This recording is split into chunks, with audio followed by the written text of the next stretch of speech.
अगर आपको हमारी डरावनी और रहस्यमयी कहानियाँ पसंद आ रही हैं, तो हमारे चैनल को अभी सब्सक्राइब करें और नई कहानियों का मजा लेते रहें।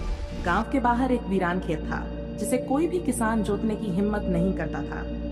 कहते थे कि जो भी वहां खेती करने जाता, उसकी फसल या तो जलकर राख हो जाती या फिर रहस्यमय तरीके से गायब हो जाती। कई लोगों ने कोशिश की, लेकिन सबने हार मान ली। पर रामलाल, एक गरीब किसान, इस जमीन को आबाद करने का फैसला करता है।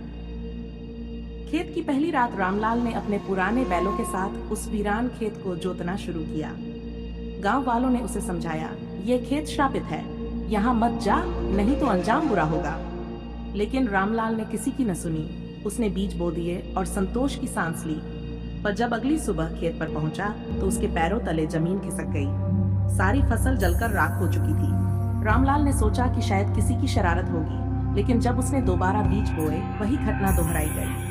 हर रात रहस्यमयी आवाजें आती, जैसे कोई खेत में चल रहा हो, फुसफुसा रहा हो। कई बार उसे अंधेरे में लाल चमकती आंखें भी दिखती। एक रात जब वह खेत में पहरा देने गया, तो आधी रात को ठंडी हवा चलने लगी। अचानक उसे लगा कि बैल विचलित हो गए हैं, और फिर उसने देखा एक काली परछाई उसके खेत में घूम रही थी। रामलाल ने हिम्मत करके पुकारा, कौन है वहां? कोई जवाब नहीं आया, लेकिन हवा में एक अजीब सी फुसफुसाहट गूंज उठी। ये जमीन मेरी है, यहाँ कोई खेती नहीं कर सकता। रामलाल ने गांव के सबसे बुजुर्ग पंडित हरिदास से मदद मांगी। पंडित जी ने सुना और गंभीर स्वर में बोले, ये खेत एक पुराने किसान भैरव का था। वह अपनी अंतिम फसल काटने से पहले ही मर गया था। उसकी आत्मा अब भी अपनी जमीन की रक्षा कर रही है। रामलाल को अब दो ही रास्ते दिख रहे थे, या तो वह इस खेत को छोड़ दे या फिर इस भूत का सामना करे।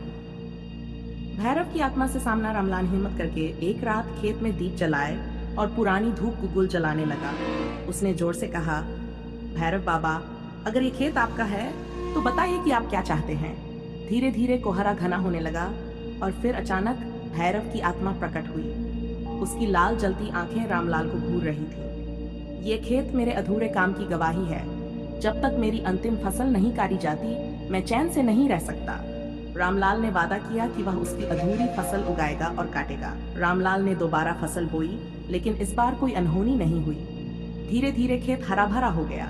जब फसल कटने लगी, तो आखिरी रात रामलाल ने महसूस किया कि कोई अदृश्य हाथ भी उसकी मदद कर रहा था।